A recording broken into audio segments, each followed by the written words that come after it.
السلام عليكم ورحمة الله وبركاته. الحمد لله رب العالمين، والصلاة والسلام على رسوله الأمين وعلى آله وصحبه أجمعين، أما بعد فاتقوا الله يا عباد الله.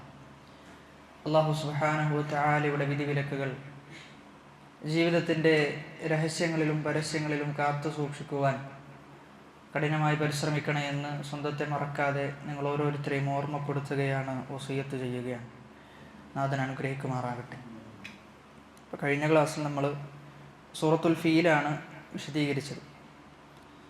ഇനി അതിനുശേഷമുള്ള സൂറത്തു ഖുറൈശ് അതാണ് വിശദീകരിക്കാനുള്ളത്. ആദ്യം പാരായണം ചെയ്യും. أعوذ بالله من الشيطان الرجيم.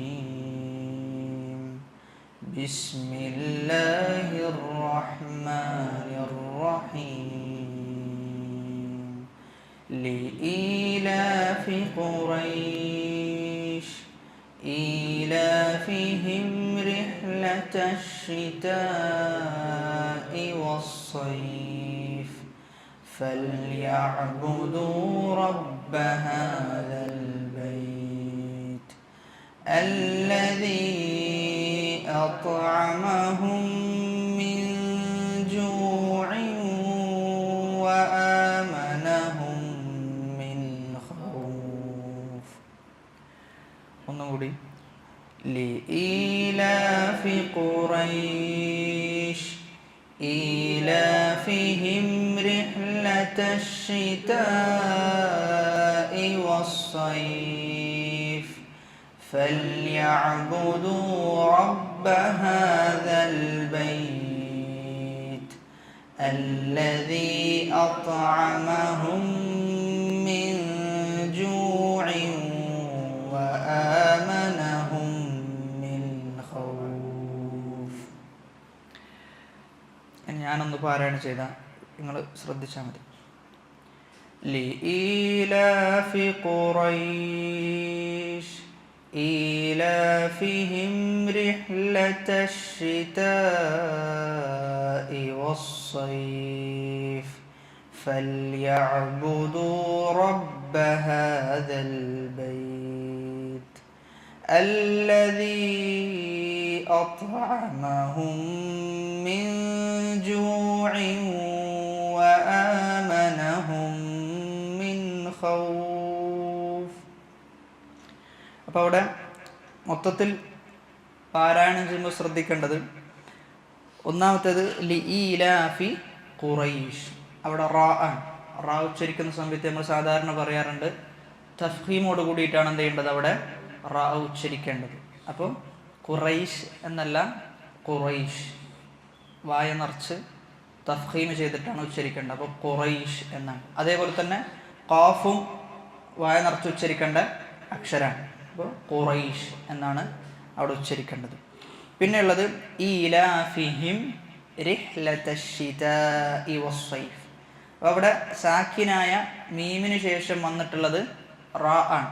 അപ്പോൾ അവിടെ ഈലാഫിഹിം റിഹ്ലതശ്ശിതാഇ. അപ്പോൾ വെളിവാക്കിയിട്ട് എന്ത് ചെയ്യണം, ഉച്ചരിക്കണം എന്നതാണ്. സാക്കിനായ മീമിന് എത്ര നിയമങ്ങളാണ് ഉള്ളത്? സാധാരണ ചോദിക്കാറുണ്ട്. സാക്കിനായ മീമിന് എത്ര നിയമങ്ങളാണ്? സാക്കിനായ മീമിന് അതോർത്താൽ മതി. അതായത് സാക്കിനായ മീമിന് 3 നിയമങ്ങൾ. മീമ് 3 എന്നർത്ഥത്തിൽ ഓർത്താൽ മതി. അപ്പോൾ സാക്കിനായ മീമിന് 3 നിയമങ്ങളാണുള്ളത്. അപ്പോൾ അതിൽ ഇദ്ഗാം, ഇഖ്ഫാ, ഇൽഹാറാണ്. ഇദ്ഗാം, ഇഖ്ഫാ, ഇൽഹാർ. ഇവിടെ ഇൽഹാറാണ് നിയമം. അത് സാക്കിനായ മീമിന് ശേഷം മീമുമല്ല ബാഉമല്ല എങ്കിൽ ഇൽഹാറാണ്. മീമാണെങ്കിൽ ഇദ്ഗാം, ബാ ആണെങ്കിൽ ഇഖ്ഫാ. അത് രണ്ടും അല്ലെങ്കിൽ ഇൽഹാർ. അപ്പോൾ ഇവിടെ ഏതായിരിക്കും? ഇവിടെ ഇൽഹാറാണ്. അപ്പോൾ ഇൽഹാർ എന്ന് പറയുമ്പോൾ അതിൽ തന്നെ വ്യക്തമാണ്, എന്ത് ചെയ്യണം, പ്രകടമാക്കിയിട്ട് ഓതണം. ഇപ്പോൾ ഈലാഫിഹിം റിഹ്ലതശ്ശിതാഇ വസ്സൈഫ്. സാക്കിനായ നൂനിന് എത്ര നിയമങ്ങൾ? 4. നൂന് 4 എന്ന അർത്ഥത്തിൽ ഓർത്താൽ എന്ത് ചെയ്യും? മനസ്സിലെപ്പോഴുണ്ടാകും. അപ്പോൾ ഈലാഫിഹിം റിഹ്ലത്തശ്ശിതാഇ വസ്സൈഫ്. ഇവിടെ സ്വാദ് ഉച്ചരിക്കുമ്പോഴൊക്കെ അങ്ങനെ തന്നെ നമ്മൾ പറഞ്ഞിരുന്നു, അത് ഇസ്തിഅലാൻ്റെ അക്ഷരമാണ്. അപ്പോൾ വസ്സൈഫ് എന്ന രൂപത്തിലാണ് ഉച്ചരിക്കേണ്ടത്. പിന്നെ അതിന് ശേഷമുള്ളത് ഫല്യഅ്ബുദു റബ്ബ ഹാദൽ ബൈത്ത്. റബ്ബ അവിടെ നമ്മൾ പറഞ്ഞ അതേ നിയമമാണ്. ഫല്യഅ്ബുദു റബ്ബ ഹാദൽ ബൈത്ത്. ശേഷം അല്ലദീ അത്അമഹും മിൻ. അവിടെ സാക്കിന മീമിന് ശേഷം എന്താ വന്നിട്ടുള്ളത്? മീമാണ്. അപ്പോൾ അവിടെ നിയമം ഇദ്ഗാമാണ്. അവിടെ നിയമം. അപ്പോൾ ആ അക്ഷരത്തെ മറ്റൊന്നിലേക്ക് കൂട്ടിച്ചേർക്കണം. ഇദ്ഗാം ആകുമ്പോൾ രണ്ട് കാര്യങ്ങളാണ് നടക്കുക. ഒന്ന്, അക്ഷരത്തെ മറ്റൊരക്ഷരത്തിലേക്ക് കൂട്ടിച്ചേർക്കും. അതോടൊപ്പം തന്നെ എന്ത് ചെയ്യും? അത്അമഹും മിൻ ജൂ'. അപ്പോൾ ആ രൂപത്തിലാണ് ഓതേണ്ടത്. അപ്പോൾ അത്അമഹും മിൻ ജൂ'. പിന്നെ അവിടെ സാക്കിനായ നൂനിന് ശേഷം വരുന്നത് ജീമാണ്. സാക്കിനായ നൂനിന് ശേഷം ജീമാണ് വന്നിട്ടുള്ളത്. അപ്പോൾ സാക്കിനായ നൂന് 4 നിയമം എന്ന് പറഞ്ഞു. ഇവിടെ ഏതാ നിയമം? സാക്കിനായ നൂനിന് ശേഷം ജീമാണ് വന്നിട്ടുള്ളത്. ഇൽഹാർ എന്തായാലും അല്ല, ഉറപ്പാണ്. ഇനി ഇദ്ഗാമാണോ അല്ലേ എന്നാണ്. ഇദ്ഗാമിൻ്റെ അക്ഷരം ഏതാ? യർമലൂൻ. ഇദ്ഗാമും അല്ല. ഇഖ്ലാബാണോ? ഇഖ്ലാബ് എന്തായാലും അല്ല. ഒറ്റ അക്ഷരമാണ് ഇഖ്ലാബിനുള്ളത്, അതല്ല. പിന്നെ ഏതിനാ സാധ്യത ഉള്ളത്? ഇഖ്ഫ ആണ്. അപ്പോൾ അവിടെ ഇഖ്ഫ ആണ് നിയമം. ഇഖ്ഫ എന്ന് പറയുമ്പോൾ നൂനെ ഗോപ്യമാക്കും. നൂൻ എന്ത് ചെയ്യൂല? മിൻ ജൂ എന്നാണ് ഓതിയത്? അല്ല, മിൻ ജൂ എന്നാണ് ഓതിയത്. അപ്പോൾ നൂനെ ഗോപ്യമാക്കിയിട്ട് എന്ത് ചെയ്യും? അതിനാണ് ഖഫി ഇഖ്ഫ എന്ന് പറയാം, ഗോപ്യമാക്കി ഉച്ചരിക്കുക. അപ്പോൾ മിൻ ജൂഇൻ വആമനഹും, ജൂഇൻ വആമനഹും. ശേഷമുള്ളത് തൻവീനിന് ശേഷം വാവാണ് വന്നിട്ടുള്ളത്. അപ്പോൾ തൻവീന് ശേഷം വാവ് വന്നു കഴിഞ്ഞാൽ നിയമം ഇദ്ഗാമാണ്. ഇദ്ഗാമിൽ തന്നെ ഏതാണ്? ബിഗുന്നയാണ്. ഇദ്ഗാമിൽ തന്നെ ബിഗുന്ന. ബിലാഗുന്ന വരുന്നത് ലാമും റാവുമാണ് ബിലാഗുന്ന. അപ്പോൾ ഓതുന്ന സമയത്ത് നമ്മൾ പറഞ്ഞിരുന്നു ഇദ്ഗാമാകുമ്പോൾ ചേർത്ത് ഓതണം. അതേപോലെ തന്നെ ഗുന്ന അവിടെ ഉണ്ടാകണം. ജൂഇൻ വആമനഹും, ജൂഇൻ വആമനഹും. പിന്നെ ശേഷം വരുന്നത് മീമിന് ശേഷം മീമാണ്. സാക്കിന മീമിന് ശേഷം മീം വന്നു കഴിഞ്ഞാൽ ഇദ്ഗാമാണ്. സാക്കിന മീമിന് ശേഷം മീം വന്നാൽ ഇദ്ഗാം. അപ്പോൾ അവിടെ വആമനഹും മിൻ ഖൗഫ് അല്ലദീ അത്അമഹും മിൻ ജൂഇൻ വആമനഹും മിൻ ഖൗഫ്. അപ്പോൾ അവിടെ അവസാനം വരുന്ന നിയമം സാക്കിന നൂനിന് ശേഷം ഖ ആണ് വന്നിട്ടുള്ളത്. അപ്പോൾ ഏതാണ്? ഇൽഹാറാണ്. ഹൽക്കിൻ്റെ അക്ഷരങ്ങളാണ് വന്നിട്ടുള്ളത്. ഇൽഹാറാണ് അവിടെ ചെയ്യേണ്ടതെന്ന്. അപ്പോൾ ആ രൂപത്തിലാണ് അതിൻ്റെ തജ്വീദുമായി ബന്ധപ്പെട്ടുള്ള നിയമങ്ങളുള്ളത്. ഇനി ഓരോ ആളുകൾക്കും എന്ത് ചെയ്യാം? പാരായണം ചെയ്യാം. മൊത്തത്തിലുള്ള തെറ്റുകൾ നമ്മൾ എന്ത് ചെയ്യാം? അവസാനം സൂചിപ്പിക്കാം. അപ്പോൾ ഇവിടെ ശ്രദ്ധിക്കേണ്ട കുറച്ച് കാര്യങ്ങൾ കൂടി സൂചിപ്പിക്കുകയാണ്. അതായത് റിഹ്ലത്ത് അവിടെ തർക്കീക്കാണ്. റാഇന് കസ്ർ വന്നു കഴിഞ്ഞാൽ രി എന്ന രൂപത്തിലാണ് ഓതേണ്ടത്. അപ്പോൾ ഈലാഫിഹിം റിഹ്ലത, റി എന്നല്ല ഓതുക, റിഹ്ലത. സ്വാഭാവികമായിട്ടും റി എന്ന് ഓതിയാൽ തന്നെ നമുക്ക് തന്നെ ഓതുമ്പോൾ തന്നെ എന്തുണ്ടാവും? ഒരു സുഖം ഉണ്ടാവില്ല. ഈലാഫിഹിം റഹ്ല എന്ന് ഓതാനും ഒരു സുഖം കിട്ടൂല എന്ന് മാത്രമല്ല, ഒഴുക്കിട്ടൂല ഓതാൻ. അപ്പോൾ റിഹ് എന്ന രൂപത്തിലാണ് ഓതേണ്ടത്. തർക്കീക്കാണ് അവിടെ. പിന്നെ അല്ലദീ അല്ലെ, ത്വാ വന്നു കഴിഞ്ഞാൽ ത്വാഇന് സുക്കൂനായാൽ കുത്തുബ് ജദ്ദിൻ്റെ അക്ഷരമാണ്. അപ്പോൾ അവിടെ അത്അമഹും എന്നല്ല, അത്അമഹും എന്നാണ് ഓതേണ്ടത്. പിന്നെ അവസാനത്തെ ആയത്തിൽ ഒരുപാട് നിയമങ്ങൾ വരുന്നുണ്ട്. ചില ആളുകൾക്ക് കുറച്ചൊരു ടഫായി തോന്നുന്ന പോലെ ഉണ്ട്. അല്ലദീ അത്അമഹും, അല്ലദീ അത്അമഹും മിൻ ജൂഇൻ വആമനഹും മിൻ ഖൗഫ് എന്ന രൂപത്തിലാണ് ഓതേണ്ടത്. അപ്പോൾ അതാണ് ആ സൂറത്ത് പാരായണം ചെയ്യുന്നതുമായി ബന്ധപ്പെട്ട് നമ്മൾ ശ്രദ്ധിക്കേണ്ട കുറച്ച് വിഷയങ്ങൾ. എങ്ങനെ? വഖഫ് പാടില്ല എന്നൊന്നുമില്ല, പക്ഷെ ചേർത്ത് ഓതുന്നതാണ് നല്ലത്. ഇനിയിപ്പോൾ അവിടെ വഖഫ് ചെയ്യണമെന്നുണ്ടെങ്കിൽ തിരിച്ചെടുത്തിട്ട് ഓതിയാൽ മതിയാവും. അപ്പോൾ ഇനി സൂറത്ത് ഖുറൈശ് ആരംഭിക്കാം. അപ്പോൾ ഒന്നാമത്തത് സൂറത്തിൻ്റെ പേരാണ്. സൂറത്ത് ഖുറൈശ് എന്ന പേരിലും ലി ഈലാഫി ഖുറൈശ് എന്ന പേരിൽ എന്ത് ചെയ്തിട്ടുണ്ട്, സൂറത്ത് അറിയപ്പെട്ടിട്ടുണ്ട്. സൂറത്തിൻ്റെ പേരായി പറയപ്പെട്ടിട്ടുള്ളത് സൂറത്ത് ഖുറൈശ് എന്നുമുണ്ട്, ലി ഈലാഫി ഖുറൈശ് ആ ആയത്തുമായി ബന്ധപ്പെടുത്തി ആ പേര് തന്നെ ആ സൂറത്തിന് പറയപ്പെട്ടിട്ടുണ്ട്. രണ്ടാമത്തത് അത് എവിടെയാണ് അവതരിച്ചത് എന്നതാണ്. മക്കയിലാണോ മദീനയിലാണോ? അത് മക്കയിലാണോ മദീനയിലാണോ എന്നതുകൊണ്ടുള്ള വിവക്ഷ എന്താ? ഹിജ്റക്ക് മുമ്പാണെങ്കിൽ മക്കയും ഹിജ്റക്ക് ശേഷമാണെങ്കിൽ മദനിയും എന്ന അർത്ഥത്തിലാണ്. അപ്പോൾ ഈ സൂറത്ത് മക്കിയാണ്. മക്കിയായ സൂറത്തിലാണ് സൂറത്ത് ഖുറൈശ് രേഖപ്പെടുത്തപ്പെട്ടിട്ടുള്ളത് എന്നാണ്. ഇനി ഈ സൂറത്തിൻ്റെ പരമപ്രധാനമായ ലക്ഷ്യം മഖാസിദു ഹാദിഹി സൂറ, അതായത് ഈ സൂറത്ത് കൊണ്ട് ലക്ഷ്യമാക്കപ്പെടുന്നത് അള്ളാഹു മക്കയിലെ നിവാസികൾക്ക് എന്ത് ചെയ്തിട്ടുണ്ട്, അനുഗ്രഹം നൽകിയിട്ടുണ്ട്. അപ്പോൾ അനുഗ്രഹത്തെ എന്ത് ചെയ്യുക, ഓർമ്മപ്പെടുത്തുക. മക്കക്കാർക്ക് അവർക്ക് അള്ളാഹു കനിഞ്ഞരുളിയ അനുഗ്രഹത്തെ ഓർമ്മപ്പെടുത്തുക എന്നതാണ് സൂറത്തിൻ്റെ ലക്ഷ്യം. ഇനി സൂറത്തിൽ പ്രതിപാദിച്ചിരിക്കുന്ന വിഷയം ഒന്നാമത്തേത് ഖുറൈശികൾക്ക് അള്ളാഹു നൽകിയ അനുഗ്രഹം. ഖുറൈശികൾക്ക് അള്ളാഹു നൽകിയ അനുഗ്രഹം, ആ അനുഗ്രഹത്തിൽപ്പെട്ടതാണെന്ത്, അവർക്ക് യാത്രാ സൗകര്യം എന്ത് ചെയ്തു, എളുപ്പമാക്കി കൊടുത്തു. ശൈത്യകാലത്തെയും ഉഷ്ണകാലത്തെയും യാത്ര അവർക്ക് അള്ളാഹു അംഗീകരിച്ചു കൊടുത്തു, ക്രമീകരിച്ചു കൊടുത്തു എന്നുള്ളതാണ്. അതാണ് ഒന്നാമത്തെ അള്ളാഹു അവർക്ക് നൽകിയ അനുഗ്രഹം. അപ്പോൾ അത് ഒരു വിഷയമാണ്, സൂറത്തിൽ ചർച്ച ചെയ്യപ്പെടുന്ന വിഷയമാണ്. രണ്ടാമത്തേത് അള്ളാഹുവിന് ഇബാദത്ത് ചെയ്യണം. അള്ളാഹു അനുഗ്രഹം നൽകിക്കഴിഞ്ഞാൽ അതിന് മുഖാബിലായിക്കൊണ്ട് എന്ത് ചെയ്യണം, അള്ളാഹുവിന് ശുക്ർ പ്രകടിപ്പിക്കണം എന്നതാണ്.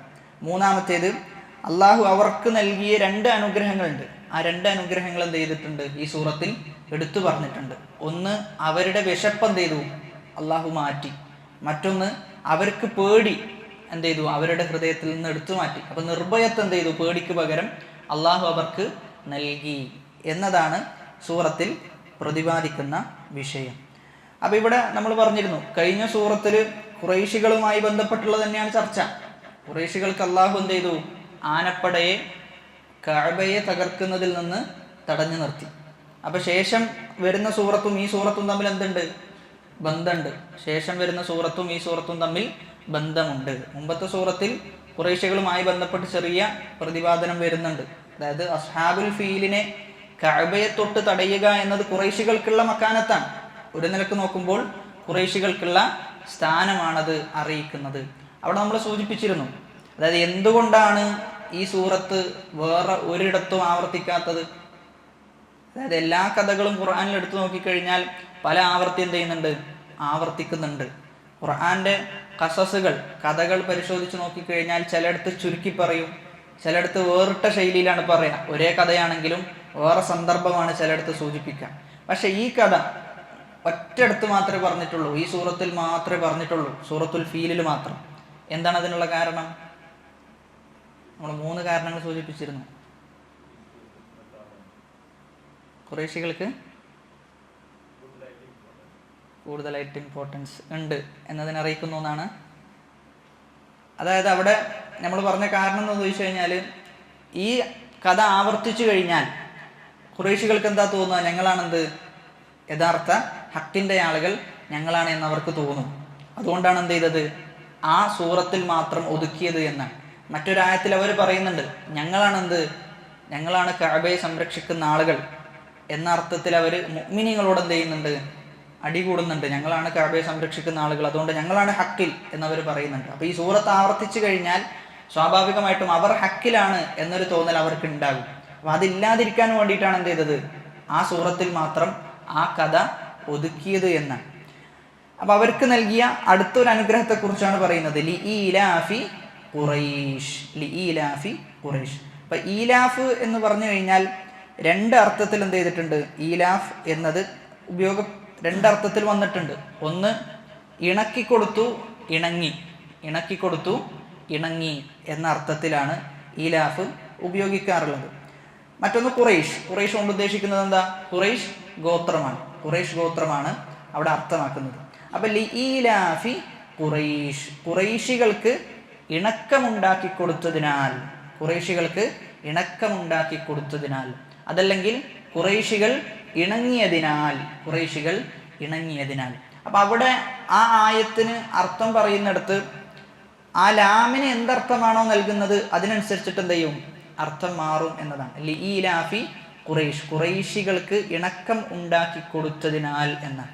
അപ്പൊ നമ്മൾ സാധാരണ അറബിയിലുള്ളൊരു നിയമമാണ്, അതായത് ഒരു ജാർ മജ്റൂർ വന്നു കഴിഞ്ഞാൽ, ജാർ മജ്റൂർ എന്ന് പറയുമ്പോൾ റജുലുൻ അർറജുലു ഒരു പുരുഷൻ, ഫിൽ ബൈത്തി അവനെവിടെയുള്ളത്, ഫിൽ ബൈത്ത് വീട്ടിലാണ് ഉള്ളത്.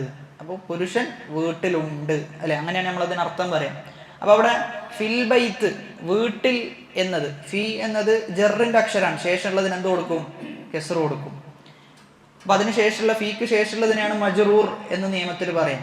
അപ്പൊ അങ്ങനെ വന്നു കഴിഞ്ഞാൽ എന്തെങ്കിലും മറ്റൊരു കാര്യത്തോട് അതിന് ബന്ധം ഉണ്ടാവും.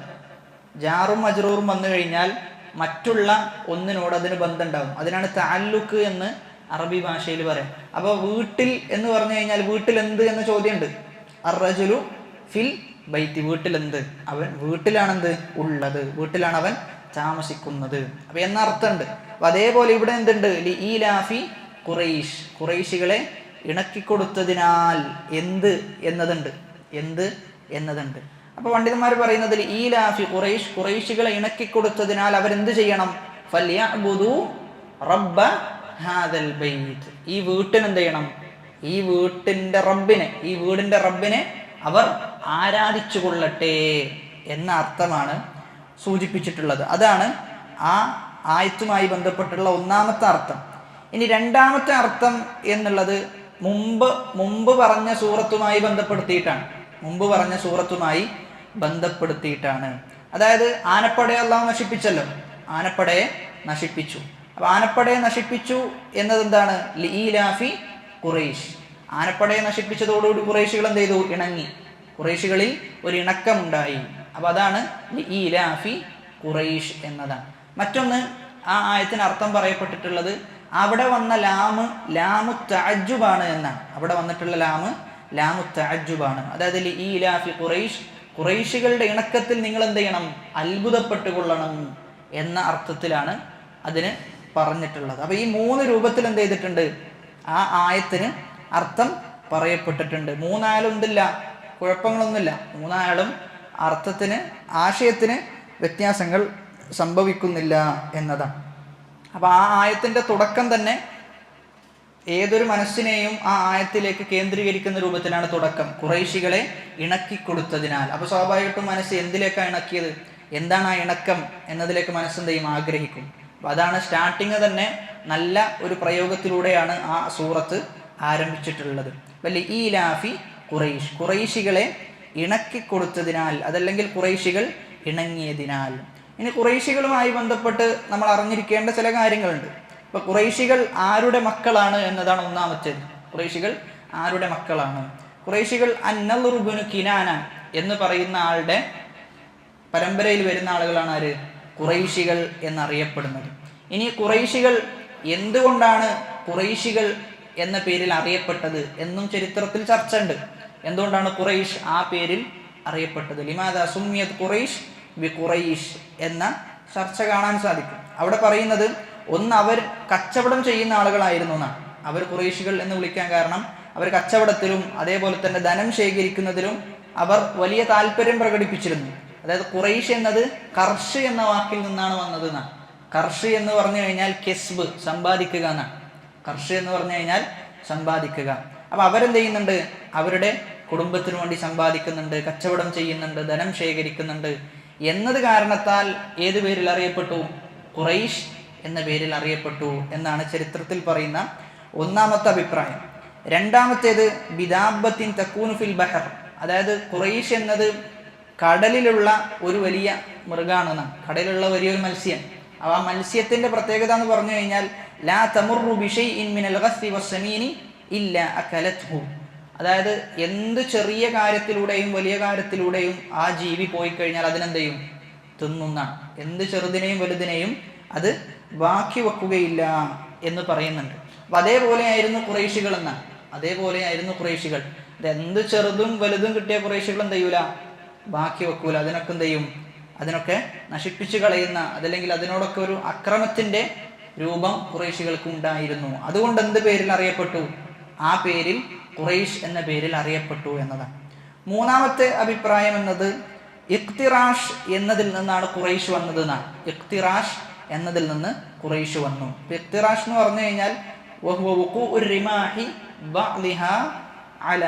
പരസ്പരം അങ്ങോട്ടും ഇങ്ങോട്ടും എന്ത് ചെയ്യുക, യുദ്ധം ചെയ്യുക എന്നതിനാണ് എന്തെന്ന് പറയുക, ഇഖ്തിറാഷ് എന്ന് പറയുക.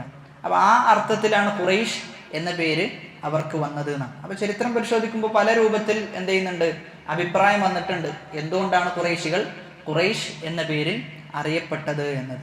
പിന്നെ ഖുറൈശികളെ ചരിത്രകാരന്മാർ രണ്ടാക്കി വിഭജിക്കുന്നുണ്ട്. രണ്ട് രൂപത്തിലാണ് ആരുള്ളത്, ഖുറൈശികൾ ഉള്ളത് എന്നാണ്. ഒന്ന് ഖുറൈശുൽ ബിതാഹും മറ്റൊന്ന് ഖുറൈശുൽ ലവാഹിർ. ഖുറൈശുൽ ബിതാഹും ഖുറൈശുൽ ലവാഹിറും. ഈ ഖുറൈശുൽ ബിതാഹ് ആണ് എന്ത് ചെയ്തത്, മക്കയുടെ അടുത്ത്, അതായത് മക്കയുടെ അടുത്ത് എന്ന് പറയുമ്പോൾ കഅബയുടെ ചുറ്റും താമസിച്ചിരുന്ന ആളുകളാണ് ആര്, ഖുറൈശുൽ ബിതാഹ്. ഖുറൈശുൽ ലവാഹിർ എന്ന് പറയുമ്പോൾ മക്കയുടെ ദൂരസ്ഥലങ്ങളിലായി താമസിക്കുന്ന ആളുകളായിരുന്നു എന്നാണ്. അപ്പൊ അതാണ് ഖുറൈശികളെ കുറിച്ച് വളരെ ചുരുങ്ങിയിട്ട് നമ്മൾ അറിഞ്ഞിരിക്കേണ്ട കാര്യങ്ങൾ. അപ്പൊ ലഇലാഫി ഖുറൈശ്, ഖുറൈശികളെ ഇണക്കിയതിനാൽ, ഖുറൈശികളെ ഇണക്കിയതിനാൽ. എന്നിട്ട് അള്ളാഹു പറയാണ് ഇലാഫിഹിം റിഹ്ലതശ്ശിതാഇ വസ്സൈഫ്. അപ്പൊ അവരെ ഇണക്കിയല്ലോ, ആ ഇണക്കത്തെ കുറിച്ച് പറയാണ് ഈലാഫിഹിം. അപ്പൊ ആ ഇണക്കം എന്താണ്? ആ ഇണക്കം റിഹ്ലതശ്ശിതാഇ വസ്സൈഫ്, ശൈത്യകാലത്തെയും ഊഷ്ണകാലത്തെയും യാത്രയാണെന്ത് അവരെ ഇണക്കി എന്നതുകൊണ്ട് ഉദ്ദേശിക്കുന്നത്. അതായത് ആ യാത്ര അല്ലാഹ് എന്ത് ചെയ്തു, അവർക്ക് സൗകര്യപ്പെടുത്തി കൊടുത്തു. അവർ കച്ചവടത്തിന്റെ പേരിലാണ് എന്ത് ചെയ്യുന്നത്, യാത്ര ചെയ്യുന്നത്. യാത്ര എന്നുള്ളത് ശരിക്കും പറഞ്ഞാൽ എന്താണ്, ഒരു സുഖകരമായ കാര്യമാണോ? അല്ല, യാത്ര ബുദ്ധിമുട്ടുള്ളതാണ്. അതാണ് അസ്സഫറു ഖിത്അത്തുൻ മിനൽ അദാബ്, ഒരു ശിക്ഷയുടെ ഖിത്അ, ചെറിയൊരു ഭാഗമാണെന്ത്, യാത്ര എന്നുള്ളത്. അപ്പൊ അവിടെ ശിക്ഷ എന്നതുകൊണ്ട് അവിടെ ഉദ്ദേശിക്കുന്നത് എന്താ, ശരിക്കും പറഞ്ഞ ഒരു ശിക്ഷയാണ് യാത്ര എന്നല്ല, മറിച്ച് പ്രയാസമുള്ളതാണെന്ത്, യാത്ര എന്നതാണ്. അതിപ്പോ ഏത് യാത്രയായാലും, ഉല്ലാസയാത്രയായാലും എന്തുണ്ട്, അതിലും ആ യാത്രയുടെ പ്രയാസം ഉണ്ട് എന്നതാണ്. അപ്പൊ ആ കാലത്ത് അള്ളാഹു അവർക്ക് കച്ചവടത്തിനും മറ്റുമെല്ലാം അവർക്ക് യാത്രാ സൗകര്യങ്ങൾ എന്ത് ചെയ്തു, എളുപ്പമാക്കി കൊടുത്തു.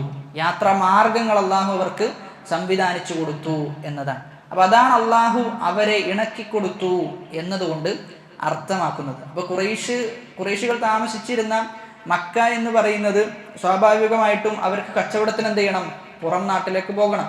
കാരണം മക്ക എന്ന് പറയുമ്പോൾ ഒന്നുമില്ല, കൃഷിയും മരങ്ങളൊക്കെ വളരെ കുറഞ്ഞ ഒരു നാടാണ്. അതുകൊണ്ട് തന്നെ എന്ത് ചെയ്യണം, കച്ചവടത്തിന് വേണ്ടി എല്ലാ വർഷവും അവർ ശൈത്യകാലത്തും ഊഷ്ണകാലത്തും മാറി മാറിയിട്ട് എന്ത് ചെയ്യും, യാത്ര പോകും എന്നാണ്.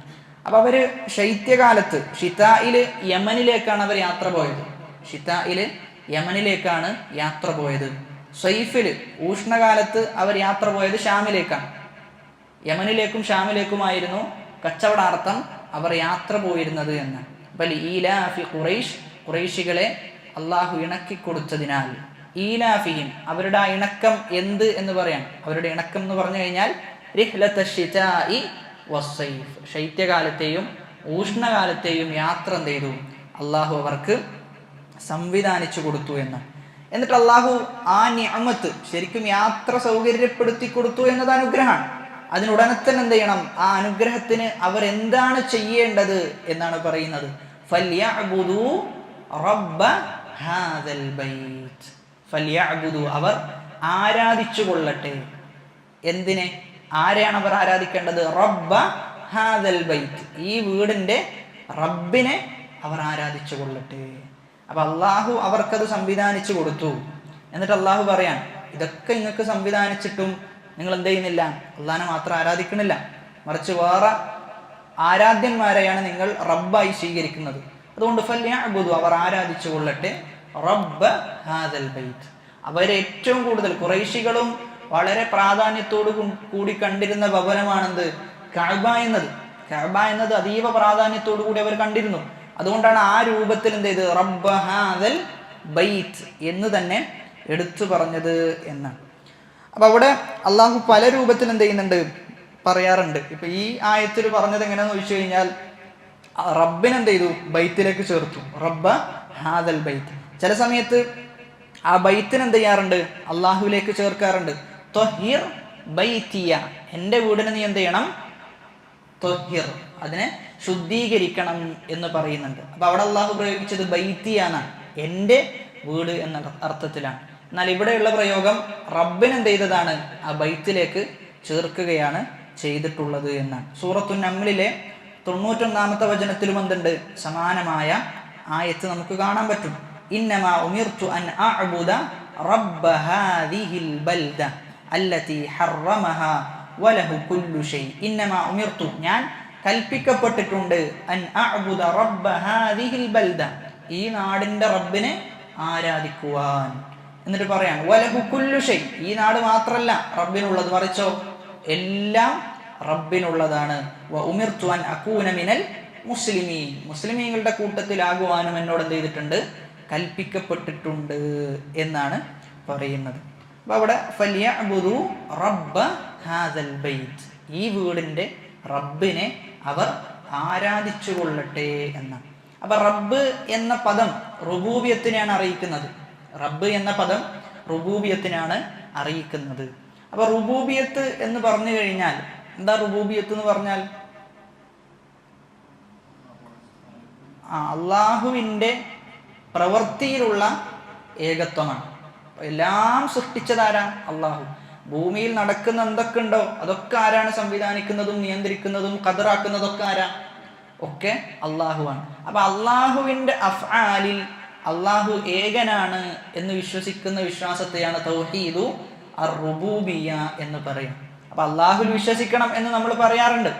അള്ളാഹുൽ വിശ്വസിക്കണം എന്നത് 4 കാര്യത്തെയാണ് ഉൾക്കൊള്ളുന്നത്. അള്ളാഹു വിശ്വസിക്കണം എന്ന് പറഞ്ഞു കഴിഞ്ഞാൽ 4 കാര്യത്തിൽ എന്ത് ചെയ്യണം? അവൻ വിശ്വസിക്കണം. ഒന്നാമത്തേത് വുജൂദിയത്ത്, അള്ളാഹു ഉണ്ട് എന്നെന്ത് ചെയ്യണം? വിശ്വസിക്കണം.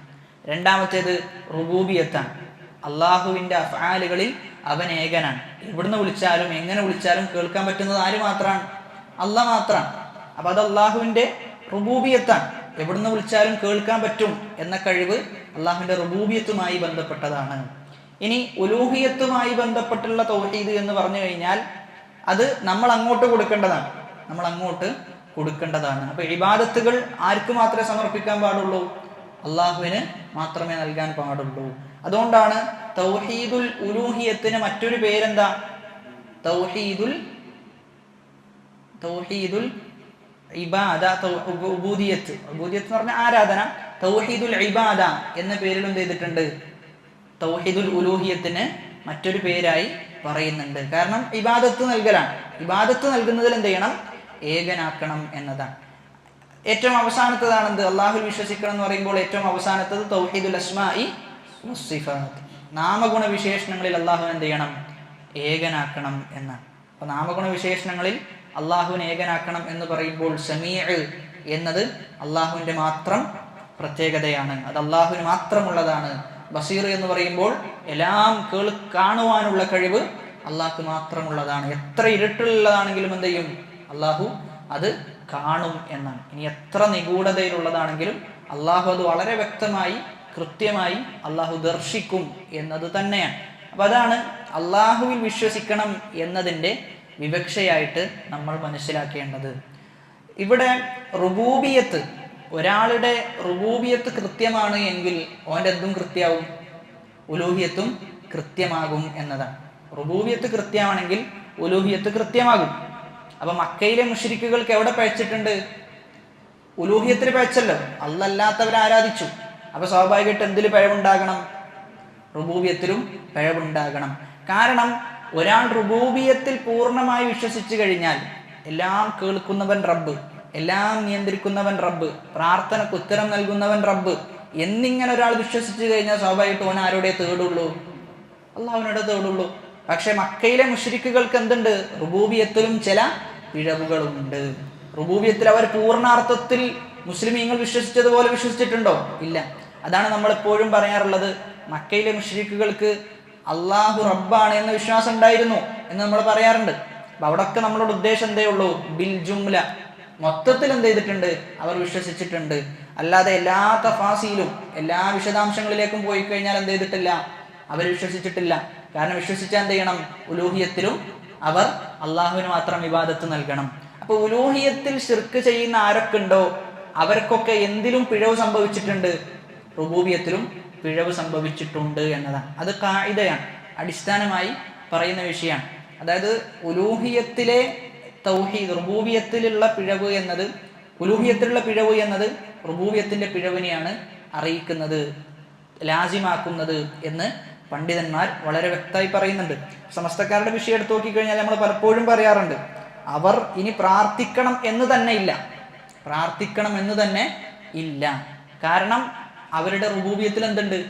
പിഴവുണ്ട്. ഇപ്പോൾ ഒരാൾ പറയാണ്, അതായത് ഇങ്ങനെ പ്രാർത്ഥിച്ചു കഴിഞ്ഞാൽ എന്താ അതിന്റെ ഹുക്കുമോ എന്ന് ചോദിച്ചു കഴിഞ്ഞാൽ നമ്മൾ പറയും, സമസ്തക്കാരെ സംബന്ധിച്ചിടത്തോളം പ്രാർത്ഥിക്കണം എന്ന് തന്നെ ഇല്ല.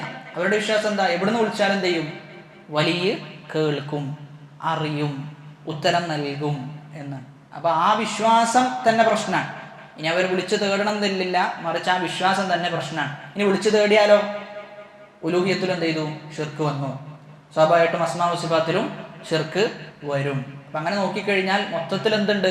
ഷിർക്കുമായി നല്ല ബന്ധം ഇവർ പുലർത്തി പോകുന്നുണ്ട് എന്നതാണ്. അതുകൊണ്ടാണ് ഇവിടെ അവർ ആ വീടിന്റെ റബ്ബിനെ ആരാധിച്ചു കൊള്ളട്ടെ, അവർ അംഗീകരിക്കുന്നുണ്ട് റബ്ബാണ് എന്ന്, എന്നിട്ടും എന്ത് ചെയ്തു? അതെടുത്തു പറയാനുള്ള കാരണം പൂർണ്ണ അർത്ഥത്തിൽ അവരെന്ത് ചെയ്യണം? അള്ളാഹു ആണ് റബ്ബ് എന്നത് അംഗീകരിക്കണം. എന്നിട്ട് അള്ളാഹുവിന് മാത്രം ആരാധനകൾ അർപ്പിക്കണം എന്നാണ് പറയുന്നത്.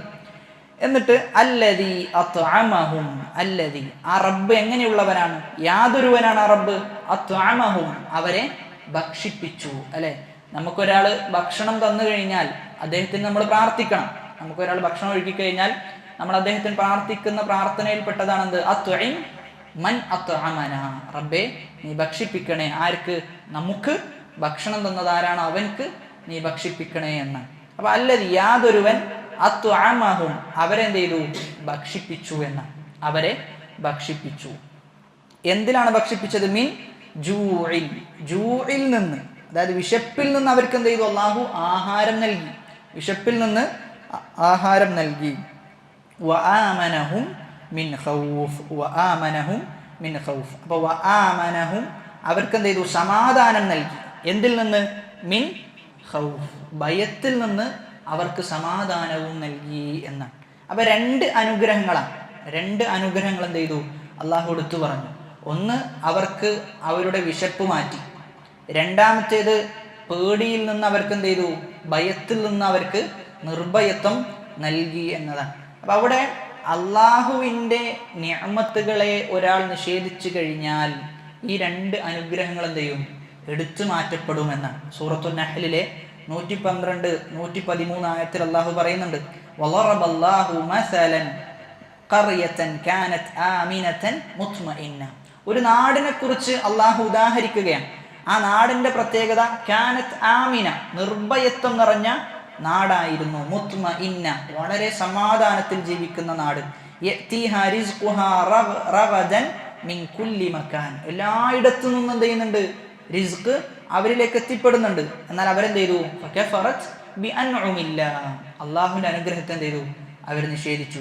ഫഅദാഖഹ അല്ലാഹു ലിബാസൽ ജൂഇ വൽ ഖൗഫ്, അപ്പോൾ അല്ലാഹു അവർക്ക് എന്ത് ചെയ്തു? ഫഅദാഖഹ, അവർക്ക് അനുഭവിപ്പിച്ചു കൊടുത്തു, അവർക്ക് രുചിയാക്കി കൊടുത്തു. എന്ത്? ലിബാസൽ ജൂഇ വൽ ഖൗഫ്, ജൂഇന്റെയും ഖൗഫിന്റെയും, വിശപ്പിന്റെയും പേടിയുടെയും വസ്ത്രം അവർക്ക് അല്ലാഹു ധരിപ്പിച്ചു കൊടുത്തു എന്ന്. എന്താ കാരണം? ഫകഫറത് ബിഅൻഉമില്ലാഹ് ഫഅദാഖഹ അല്ലാഹു ലിബാസൽ ജൂഇ വൽ ഖൗഫ് ബിമാ കാനൂ യസ്നഊൻ, അവരെന്താണോ പ്രവർത്തിച്ചത് അതിന്റെ ഫലമായി കൊണ്ട് എന്ന്. അപ്പൊ അള്ളാഹുവിന്റെ നിഅമത്തിനെ നിഷേധിച്ചു കഴിഞ്ഞാൽ അവിടെ ഉണ്ടാകാൻ പോകുന്നത്, അവരെ വിശപ്പ് കൊണ്ട് എന്ത് ചെയ്യും? അവനെ പരീക്ഷിക്കും, ഭയം കൊണ്ട് അവനെ പരീക്ഷിക്കും എന്നതാണ്. അപ്പൊ തൗഹീദ് ഉണ്ടെങ്കിൽ ആ രണ്ട് അനുഗ്രഹവും അള്ളാഹു എന്ത് ചെയ്യും? ഒരാൾക്ക് നൽകും. വിശപ്പിൽ നിന്ന് എന്ത് ചെയ്യും? അവനെ രക്ഷിക്കും, ഭയത്തിൽ നിന്നും അവനെ രക്ഷിക്കും എന്നുള്ളതാണ്. അപ്പൊ ഒരുപാട് സമാനമായ ആയത്തുകൾ നമുക്ക് ആ വിഷയത്തിൽ എന്ത് ചെയ്യാൻ പറ്റും? കാണാൻ സാധിക്കും എന്നതാണ്. അപ്പൊ ഇവിടെ അള്ളാഹു എടുത്തു പറഞ്ഞൊരു വിഷയമാണ്, വിശപ്പിൽ നിന്ന് എന്ത് ചെയ്തു? അവരെ അള്ളാഹു അവർക്ക് ആഹാരം നൽകി, അവരെ ഭക്ഷിപ്പിച്ചു എന്നതാണ്. അപ്പൊ അവിടെ വിശപ്പിൽ നിന്ന് എന്നാണ് പ്രയോഗിച്ചത്. വിശപ്പ് എന്ന പ്രയോഗമാണ് അവിടെ സൂചിപ്പിച്ചത് എന്നാണ്. അപ്പൊ ഏറ്റവും നല്ല ഭക്ഷണം എന്ന് പറഞ്ഞു കഴിഞ്ഞാൽ നമ്മുടെ വിശപ്പ് മാറ്റാൻ സാധിക്കുന്ന ഭക്ഷണമാണ് എന്ത്? ഏറ്റവും നല്ല ഭക്ഷണം. അതുകൊണ്ടാണ് അവിടെ വിശപ്പ് മാറ്റുന്നത് എന്ന് പറഞ്ഞത്. അതല്ലാതെ വയറ് നിറക്കുന്ന ഭക്ഷണമല്ല എന്ത്? ഒരാൾക്ക് ലഭിച്ചതിൽ വെച്ച് ഏറ്റവും ഹൈറായ ഭക്ഷണം എന്നത്. മറിച്ച് അവൻ്റെ വിശപ്പ് മാറ്റാൻ എന്താണ് അവനെ സഹായിക്കുന്നത്, അതാണ് ഏറ്റവും ഹൈറായ ഭക്ഷണം. അതുകൊണ്ടാണ് അത്അമഹും മിൻ ജൂഅ് എന്ന് പറയാൻ കാരണം. ഇനി അതേപോലെ തന്നെ അവിടെ മറ്റൊന്ന്, അള്ളാഹു അവരുടെ നാടിന് നിർഭയത്വമുള്ള നാടാക്കി മാറ്റി. അതെന്തുകൊണ്ടെന്ന് ചോദിച്ചു കഴിഞ്ഞാൽ ഒരുപാട് അമ്പിയാക്കന്മാർ പ്രാർത്ഥിച്ച പ്രാർത്ഥനക്കുള്ള ഉത്തരാണത്. ഇബ്രാഹിം നബി അലൈഹി സ്വലാത്തു വസ്സലാം പ്രാർത്ഥിക്കുന്നുണ്ട്, ഫജ്അൽ അഫ്ഇദതൻ മിനൻ നാസി തഅ്വീ ഇലൈഹിം വർസുഖ്ഹും മിനസ് സമറാത്ത്. ഫജ്അൽ, റബ്ബേ നീ ആക്കണേ, അഫ്ഇദതൻ മിനൻ നാസ്, ജനങ്ങളുടെ എല്ലാവരുടെയും അഫ്ഇദത്ത് എന്താണ്, തഅ്വീ ഇലൈഹിം വർസുഖ്ഹും മിനസ് സമറാത്ത്. അപ്പോൾ എല്ലാവരും കഅബയിലേക്ക് തിരിയുന്ന രൂപത്തിൽ എന്ത് ചെയ്യണം, റബ്ബേ നീ ആക്കണം എന്ന് ഇബ്രാഹിം നബി അലൈഹി സ്വലാത്തു വസ്സലാം പറയുന്നുണ്ട്. അതേപോലെ തന്നെ റബ്ബി ജഅൽ ഹാദാ ബലദൻ ആമിന, നിർഭയത്വമുള്ള നാടാക്കി ഇതിനെ മാറ്റണേ എന്ന് പറയുന്നുണ്ട്. അബലം നുമക്കിൽ ലഹും ഹറമൻ ആമിനൻ അവലം യറൗ അന്നാ ജഅൽനാ ഹറമൻ ആമിനൻ വമൻ ദഖലഹു കാന ആമിന. അപ്പൊ ഇങ്ങനെ ഒരുപാട് ആയത്തിൽ എന്ത് ചെയ്യുന്നുണ്ട്, പറയുന്നുണ്ട്. അപ്പൊ കഅബ സ്ഥിതി ചെയ്യുന്ന സ്ഥലം എന്നത് നിർഭയത്വമുള്ള നാടാണ്, നിർഭയത്വമുള്ള നാടാണ്. ഏതൊരു മനസ്സും വീണ്ടും വീണ്ടും പോകാൻ ആഗ്രഹിക്കുന്ന ഒരു മുസ്ലിമിനെ സംബന്ധിച്ചിടത്തോളം എപ്പോഴും അവന്റെ മനസ്സിലുണ്ടാകേണ്ട ഒരു വിഷയമാണെന്ത്, ഉംറ പോവുക, ഹജ്ജ് പോവുക എന്നത് അവന്റെ വലിയ ലക്ഷ്യത്തിൽ അവൻ എഴുതി വെക്കേണ്ട ഒരു വിഷയമാണ്.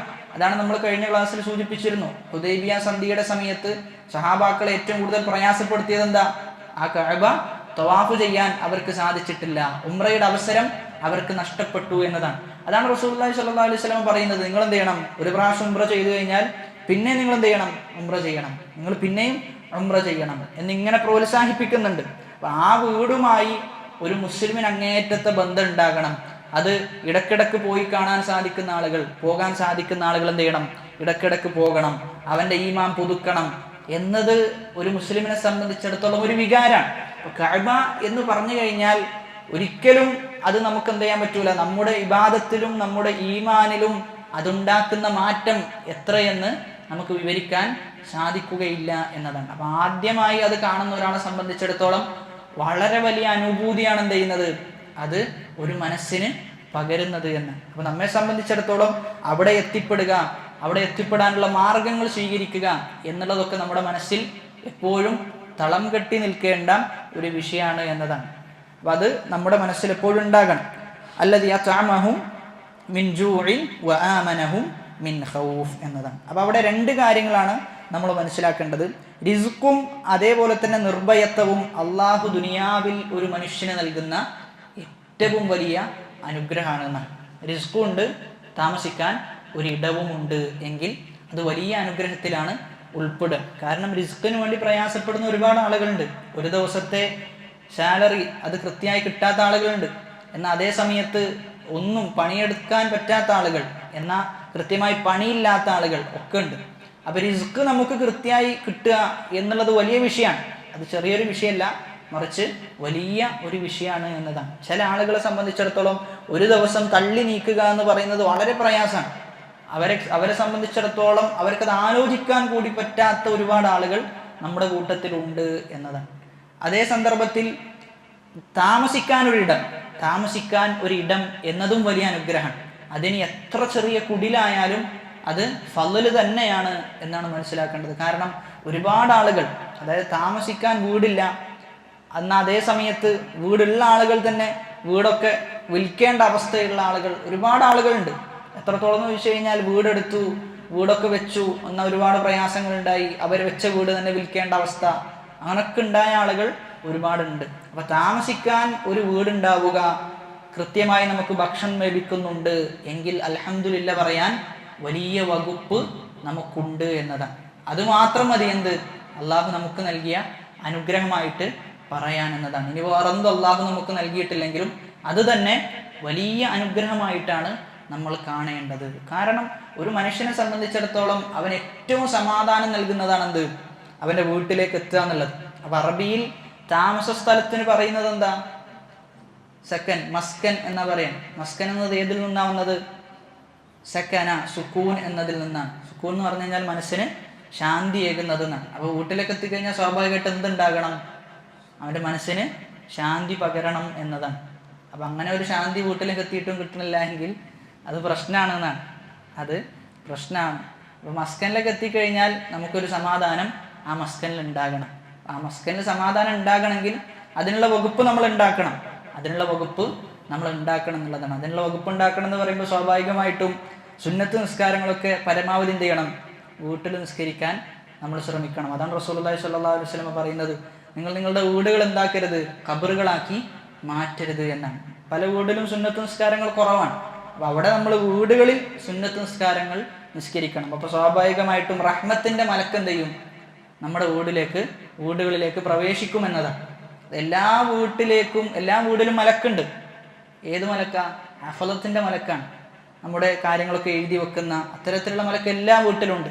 എന്നാൽ റഹ്മത്തിൻ്റെ മലക്ക് പ്രവേശിക്കണമെങ്കിൽ എന്ത് ചെയ്യണം, അവിടെ ഇബാദത്തും മറ്റു കാര്യങ്ങളൊക്കെ നടക്കണം എന്നതാണ്. സ്വാഭാവികമായിട്ടും റഹ്മത്തിൻ്റെ മലക്ക് പ്രവേശിച്ചു കഴിഞ്ഞാൽ ആ വീട്ടിൽ ബറക്കത്തുണ്ടാവും, ഐശ്വര്യം ഉണ്ടാവും, അനുഗ്രഹങ്ങൾ എന്തായാലും എന്ത് ചെയ്യും, ചുരിഞ്ഞു വരും എന്നുള്ളതാണ്. അപ്പം അതാണ് വീട്ടിൽ റഹ്മത്തിൻ്റെ മലക്കുകൾ പ്രവേശിക്കാൻ എന്തൊക്കെ മാർഗങ്ങൾ സ്വീകരിക്കാൻ സാധിക്കുമോ ആ മാർഗങ്ങളൊക്കെ നമ്മൾ സ്വീകരിക്കേണ്ടതുണ്ട് എന്നതാണ്.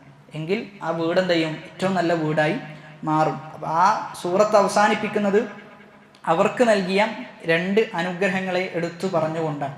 അപ്പം അവിടെ നിന്ന് എല്ലാ ആളുകളും, മുസ്ലിമീങ്ങളും അതേപോലെ തന്നെ ഓരോ ഒറ്റപ്പെട്ട വ്യക്തികളും സംഘടനകളും എല്ലാ ആളുകളും മനസ്സിലാക്കേണ്ടത്, അള്ളാഹുവിൻ്റെ അനുഗ്രഹം ലഭിച്ചു കഴിഞ്ഞാൽ അതിന് മുക്കാബിലായിട്ട് നമ്മൾ എന്ത് ചെയ്യണം, ശുക്ർ ചെയ്യണം എന്നുള്ളതാണ്. ല ഇൻ ശകർതും ല അസീദന്നകും, നിങ്ങൾ ശുക്ർ ചെയ്തു കഴിഞ്ഞാൽ ഞാൻ എന്ത് ചെയ്യും, നിങ്ങൾക്ക് വർദ്ധിപ്പിച്ചു തരും എന്നതാണ്. അപ്പോൾ ശുക്ർ ചെയ്യുക എന്ന് പറയുമ്പോൾ അത് നാവ് കൊണ്ടുണ്ട്, അതേപോലെ തന്നെ നമ്മുടെ അവയവങ്ങൾ കൊണ്ടുണ്ട്, ഹൃദയം കൊണ്ടുണ്ട്. ഹൃദയം കൊണ്ട് ചെയ്യുന്നതൊക്കെ ശുക്റാണ്, എല്ലാം ശുക്റിൻ്റെ ഗണത്തിലാണ് ഉൾപ്പെടുക എന്നുള്ളതാണ്. അപ്പോൾ അവിടെ വേവലാദികൾ പറയരുത്. ഒരു അനുഗ്രഹം ലഭിച്ചു, അതിനെന്ത് ചെയ്യുക, വേവലാദികൾ പറയുക എന്നുള്ളത് എന്തല്ല, ശുക്റിൻ്റെ ഭാഗമല്ല എന്നാണ് മനസ്സിലാക്കേണ്ടത്. അതാണ് ആ സൂറത്തുമായി ബന്ധപ്പെട്ട് നമുക്ക് സൂചിപ്പിക്കാനുള്ളത്. ആ സൂറത്തിൽ നമ്മൾ ആദ്യം സൂചിപ്പിച്ചതുപോലെ തന്നെ ഖുറൈശികൾക്ക് അള്ളാഹു നൽകിയ ഒരു അനുഗ്രഹത്തെ എടുത്തു പറഞ്ഞു. യാത്രാ സൗകര്യം ചെയ്തു അവർക്ക് അള്ളാഹു ഒരുക്കി കൊടുത്തു എന്നതാണ് ഒന്നാമത്തേത്.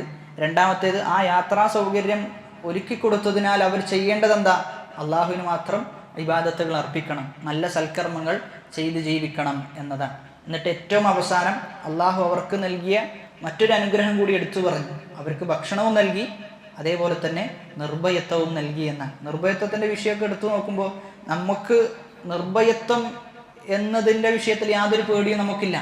നമുക്ക് വീട്ടിലേക്ക് പ്രവേശിച്ചു കഴിഞ്ഞാൽ ആരെയും പേടിക്കേണ്ട ആവശ്യം നമുക്കില്ല. എന്നാൽ ഒരുപാട് നാടുകളിൽ യുദ്ധക്കെടുതികളും മറ്റു പ്രശ്നങ്ങളൊക്കെ ആയിട്ട് നിർഭയത്വം എന്ന് പറയുന്ന ഒരു സംഭവം തന്നെ അവരുടെ ഡിക്ഷണറിയിൽ എന്തില്ല, ഇല്ല എന്നതാണ്. അവർക്ക് കിടന്നുറങ്ങാൻ പറ്റുമോ, ഇന്ന് ഉറങ്ങിക്കഴിഞ്ഞാൽ എന്താണ് അവസ്ഥ എന്നത് അവർക്കറിയില്ല. അപ്പം നമുക്ക് അത് ആലോചിക്കാനേ വയ്യ. നമുക്ക് നിർഭയത്വം ഇല്ലാത്തൊരവസ്ഥ എന്നത് നമ്മൾ ആലോചിച്ച് കഴിഞ്ഞാൽ അതപ്പോൾ എങ്ങനെയായിരിക്കും എന്നാണ് നമ്മൾ ആലോചിക്കുന്നത്. അവരെ സംബന്ധിച്ചിടത്തോളം നിർഭയത്വം എന്ത് എന്നത് അവർക്ക് ആലോചിക്കാൻ വകുപ്പില്ല എന്നതാണ്. അപ്പം നിർഭയത്വം എന്നതും വലിയ അനുഗ്രഹമാണ്. നമുക്ക് ഒരു റിസ്ക് ലഭിക്കുന്നു എന്നതിലുപരി പേടിയില്ലാതെ അക്രമമൊന്നും ഉണ്ടാവില്ല എന്ന രൂപത്തിൽ കിടന്നുറങ്ങാൻ പറ്റുക എന്നുള്ളത് വലിയ അനുഗ്രഹത്തിൻ്റെ ഗണത്തിലാണ് ഉൾപ്പെടുക. അതുകൊണ്ട് ആ അനുഗ്രഹത്തിൻ്റെ വ്യാപ്തി നമ്മൾ തന്നെ ഒന്ന് ഇരുന്ന് ആലോചിച്ചു കഴിഞ്ഞാൽ എന്ത് ചെയ്യും, നമുക്ക് ബോധ്യപ്പെടും എന്നതാണ്. അപ്പോൾ ആ അനുഗ്രഹത്തെ തിരിച്ചറിഞ്ഞ് നമ്മളും അള്ളാഹുവിന് യഥാർത്ഥ ശുക്ർ ചെയ്യുന്ന, അവന് യഥാർത്ഥ ഇബാദത്തുകൾ ചെയ്ത് ജീവിക്കുന്ന അടിമകളായി മാറേണ്ടതുണ്ട് എന്നതാണ്. അള്ളാഹു സുബ്ഹാനഹു വ തആല കേട്ടതിലുപരി ജീവിതത്തിൽ പ്രാവർത്തികമാക്കുവാനുള്ള തൗഫീഖ് നൽകി അനുഗ്രഹിക്കുമാറാകട്ടെ. മരിക്കുന്ന നേരത്ത് ലാ ഇലാഹ ഇല്ലല്ലാ എന്ന കലിമത്തു തൗഹീദ് ഉച്ചരിച്ച് മരിക്കാനുള്ള തൗഫീഖ് നൽകി അനുഗ്രഹിക്കുമാറാകട്ടെ. അല്ലാഹുമ്മ ഗ്ഫിർ ലിൽ മുഅ്മിനീന വൽ മുഅ്മിനാത്ത് വൽ മുസ്ലിമീന വൽ മുസ്ലിമാത്ത് അൽ അഹ്യാഇ മിൻഹും വൽ അംവാത്ത് ഇന്നക മുജീബുദ് ദഅവാതി വയാ ഖാദിയൽ ഹാജാത്ത്. റബ്ബനാ ആതിനാ ഫിദ് ദുനിയാ ഹസന വഫിൽ ആഖിറതി ഹസന വഖിനാ അദാബൻ നാർ. റബ്ബനാ തഖബ്ബൽ മിന്നാ ഇന്നക അൻതസ് സമീഉൽ അലീം വതുബ് അലൈനാ ഇന്നക അൻതത് തവ്വാബുർ റഹീം. آمين آمين برحمتك يا أرحم الراحمين. سبحانك اللهم وبحمدك أشهد أن لا إله إلا أنت أستغفرك وأتوب إليك. والسلام عليكم ورحمة الله وبركاته.